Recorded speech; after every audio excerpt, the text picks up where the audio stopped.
I saw an automobile once when I was a kid, but now they're everywhere. What's up, guys? We're just opening up the shop. We're about to get into it. This morning I received the news that one of my favorite bassists of all time, a guy named John Camp from the band Renaissance, actually died. Some of my biggest bass playing influences on my albums would be like Geddy Lee from Rush, Chris Squire from Yes. There's really a big number 3 that most people haven't heard of, and that bassist is John Camp. I consider Renaissance to be the greatest symphonic rock band of all time. It's a bit of a hot take. There are some good ones out there, don't get me wrong. John Camp is this one, the guy with the really spectacular pseudo mullet there. So today in the earbuds, I'm going to be listening to some Renaissance because his extremely lyrical and prominent bass playing, the way he phrased things and stuff, was just spectacular. And he's a guy, I mean, he must have been really, really old. You know, they had a live album in the 70s where they played Carnegie Hall, and they were not totally young when they did that. I haven't even had a chance to look up how old he is, but he's a great player and he's extremely underrated. I also thought it would be cool to use this opportunity to show you something that's actually very, very noteworthy that I have. Any of you that have ever had luggage on British flights will recognize this label, British Airways, right there. I know this is hard to appreciate because most people don't know about Renaissance, but these guys did have some pretty big albums in the 70s. I think some of them were gold albums. This is one of the guitars their guitarist used on every single one of their classic albums. This is like one of my most prized possessions. This is a Yamaha red tag right here. Actually, I think they're called red labels, but whatever. This is the actual 12-string guitar that their guitarist, Michael Dunford, used on all of the classic Renaissance albums. You can see that this is a actual real vintage instrument. You can see how old the label is. I corresponded with the band's manager and talked to the band themselves when I received this. They were raising money for their album Grandine Il Vento, which means something in Italian. This case isn't vintage. Yeah, it's definitely a newer case. I'm sure the original case was just beat to all hell, basically. But yeah, I very, very rarely break this thing out. So if you want to check out the band Renaissance, just understand that I'm enough of a fan that I bought this. Like, this is maybe my most prized possession. Let's do a morning roundup. Well, we've got another dragon coming here. Moais. A very nice David right here. Of course, we got a classic Tupac here. For some bizarre reason, this Sharky just stopped. Don't know why that would be. More Moais. Sharky. And some cat paws. Got a giant dolphin here. This and a couple other large things actually sold today, so we're gonna be printing those. Might as well open up these little guys. Got machines just starting. We are gonna do the coffee cup now. Yep, let's get this guy packaged. We do this first and then the lid.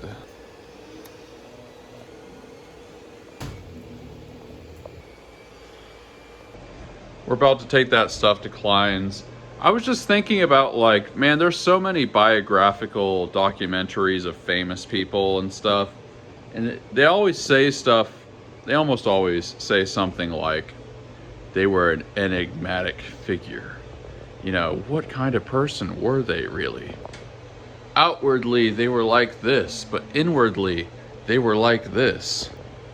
It's like every documentary says that because that's like how people are.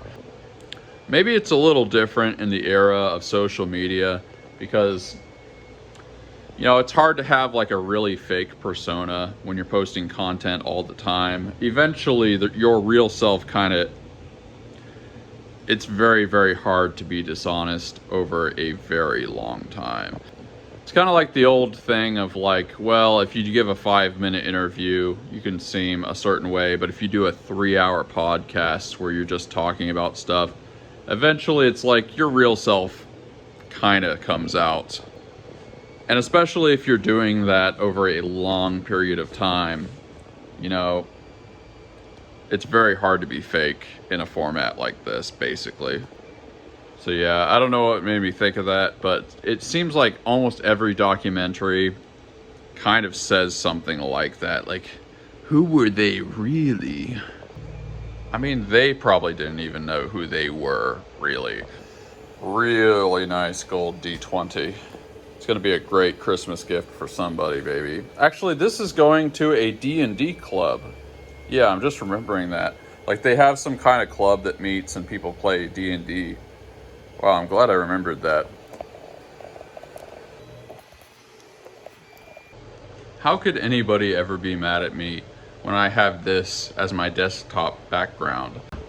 Well, we got a bunch of big things packaged. We're gonna go to Klein's. We're going nice and early because it could be crazy there. This is some of the last days that you can ship something and it show up by Christmas. So, might be a madhouse.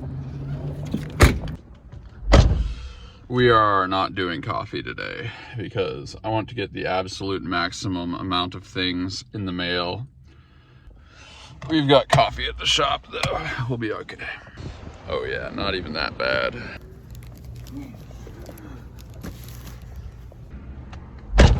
A single eye, lidless, wreathed in flame. One thing that's really nice about our community, the Gratitude Gang, I'm getting to see people that are starting businesses or they had businesses, but they're kind of putting more effort into it and stuff like that. I got somebody messaging me, won't name them. They're having this problem with a customer who's complaining that their order hasn't arrived yet. The original delivery estimate isn't even, like, it's not even late. The order isn't late yet. As in, the estimate that they were given at checkout and emailed, it's still within that estimate. And this person's complaining that the thing didn't show up yet. I'm not 100% sure, but I think this person like threatened to leave a 1-star review. Like, they're really mad. It's just, it's kind of validating, you know, seeing other people have this happen to them. It's like, oh, I mean, I didn't think I was the only one, but now I know I'm not the only one. If I'm ever talking about customers like this, just understand this is a really small minority. I've thought about it. I've had that exact complaint, that exact scenario where somebody's complaining that something didn't show up and it's not even like due to show up yet. I probably had that a dozen times out of 20,000 some orders or something. So we're not talking about a lot of people. But you remember them, man, you do.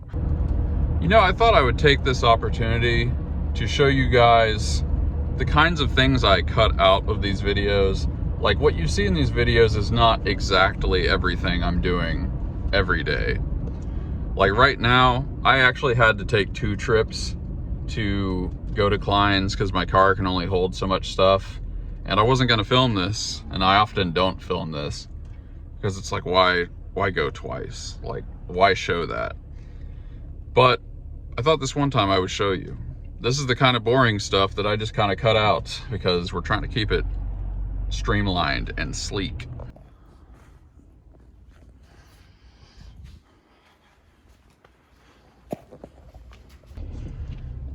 So of course went to Klein's the second time. I actually am kind of glad I said something because I talked to the lady who was behind the desk there.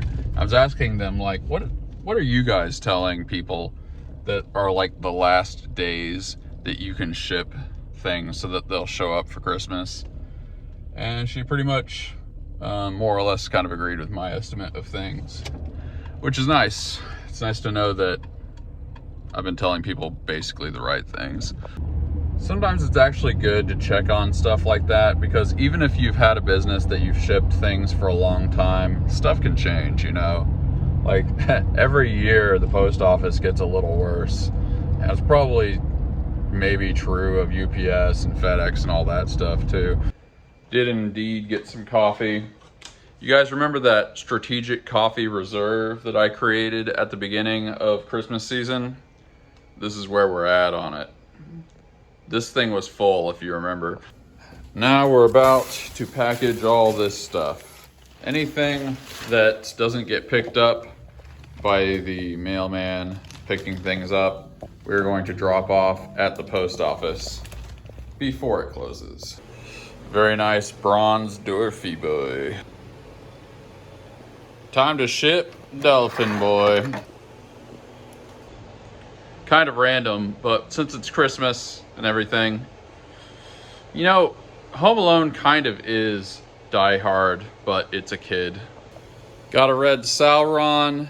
You have to kind of do this in a specific way to get the spikes not to break. This, I think, is only the second one we've ever done on the channel.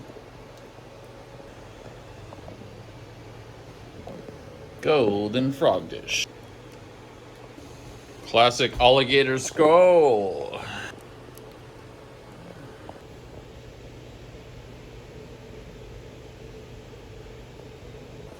Golden Chihuahua can. Boy, he is a gorgeous one.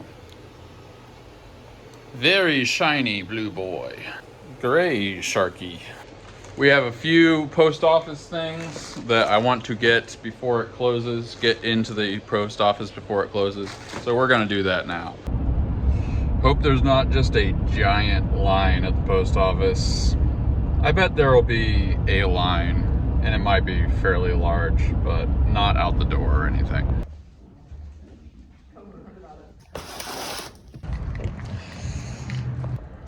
Ugh. Hope these customers out here realize I'm going the extra mile. I'll be around. Get out of my brain, into my car.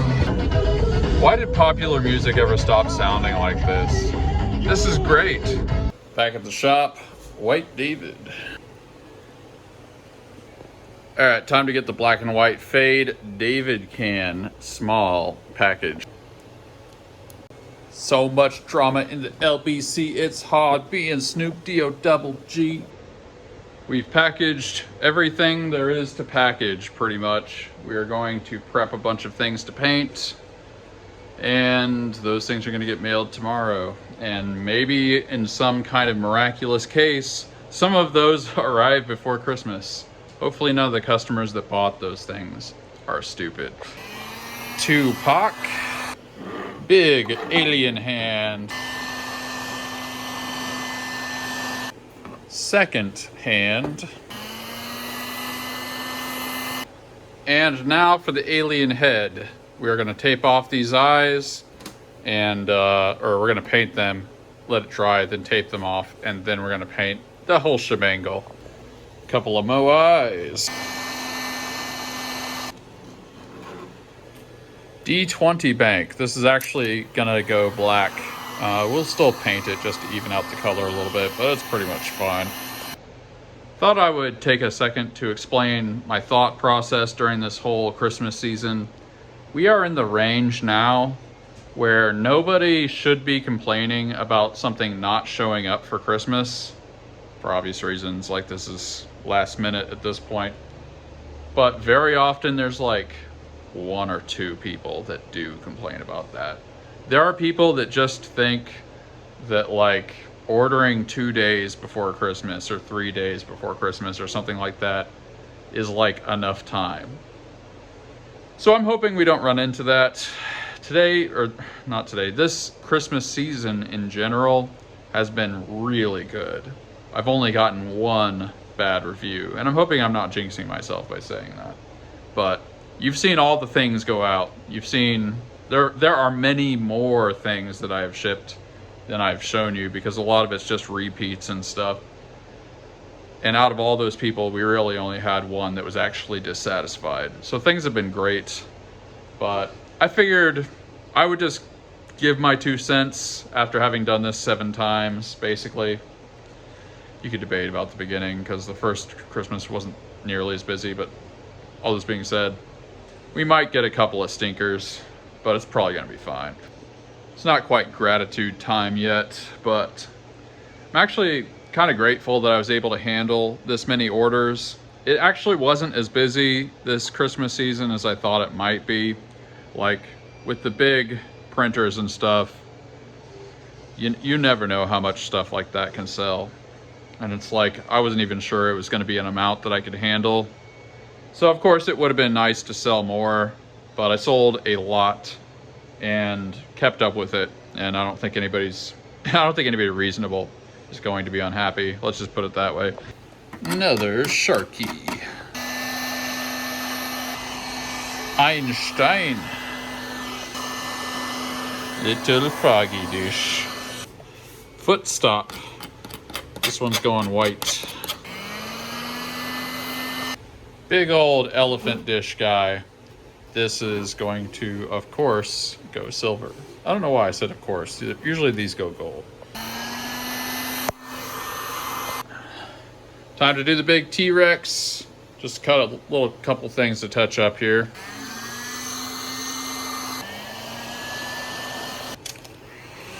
D20 bank, it's gonna be blue. We're just gonna paint it, even out the color. Before shot. Had to actually touch up the paint on these. Yep. I just sold another giant coffee. So that's pretty great. Also today, we sold another wall hanging. I feel like I need to put this against some. Here we go. It's kind of inspired by like Mondrian and some of that Bauhaus type stuff. But yeah, it'd be very cool to sell a bunch of these because they are very easy to make and paint. All right, after we got the Moais, dish, elephant, got some green guys here. Last few things of the day. This, of course, is a golden Tupac. All right, well, it's time to close the shop down. Bam. Oh, man. We're really almost done with this thing. Christmas season isn't over, but like, we're past the point where people ordering would be expecting stuff to be there by Christmas, so we're definitely like over the peak. And things will start getting a little less crazy, probably in a week or two. Things might even be kind of at a normal place. And for that, I am grateful. The train has not really derailed, so that's nice.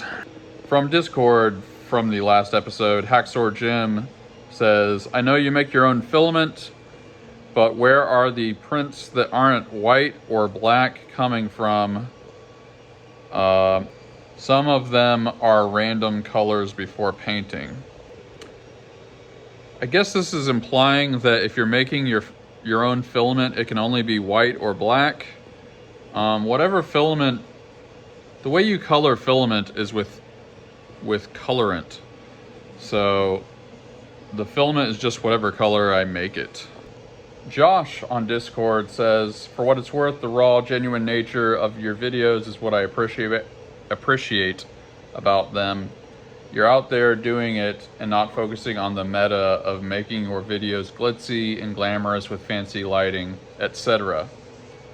To try to pretend to be something that you're not. It's not a production, it's real life. I've actually been curious about what you're filming on because the audio video is perfectly fine in my opinion. I don't mind showing you that. There we go. Whoa. The last episode on YouTube. As part of my church duties, I became friends with a guy coming off of narcotics. I have basically adopted him as family, as his family has disowned him. He has been sober now for 109 days, has a new girlfriend with 2 little girls. They call me Grandpa Tiny, and I love it.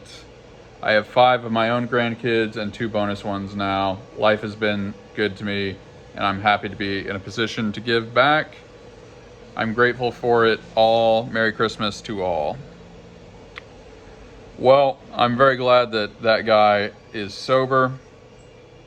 I'm kind of thinking about what the 12-step programs think about this sort of thing. And generally, look, every case is individual, but if you've only been sober for 109 days, generally it's not very advisable to be in a relationship. I mean, I guess he just is in one, and maybe it turns out okay. So I guess you gotta just deal with the situation. Just try and maybe bear in mind that it's a fragile thing, and that, I mean, I don't know the guy, so maybe he's taking it really seriously. Who knows? I hope he is. But generally, you don't want to do that. Just understand that he has a massive responsibility, and he's early in his journey, probably, of realizing how to be responsible. I would also say to that, recognizing that he needs to learn how to be responsible, make sure that you're not enabling him to not be. Again, I don't know the situation, and maybe it's all good in the hood, but you just gotta, like, be careful about that. The bosun, some number I can't read, says, nice, the closest pizza place to me is a 45-minute drive. Well, I have been in that situation before.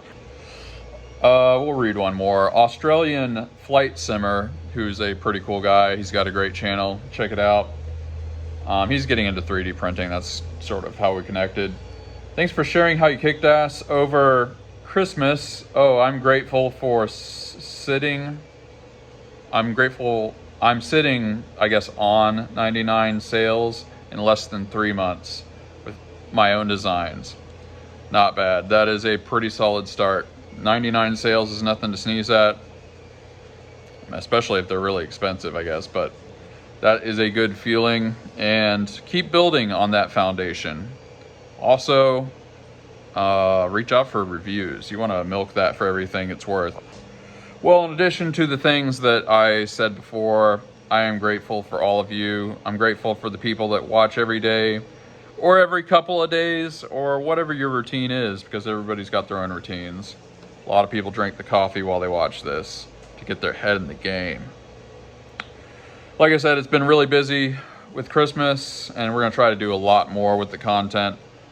Like I said, I kind of contemplated not even doing these videos over Christmas, but I'm glad I did, and I'm glad that you guys were along for the journey. We're going to try to do a bunch of pretty interesting stuff in the future, in the coming, maybe in like a week, depending on how busy it stays or doesn't stay.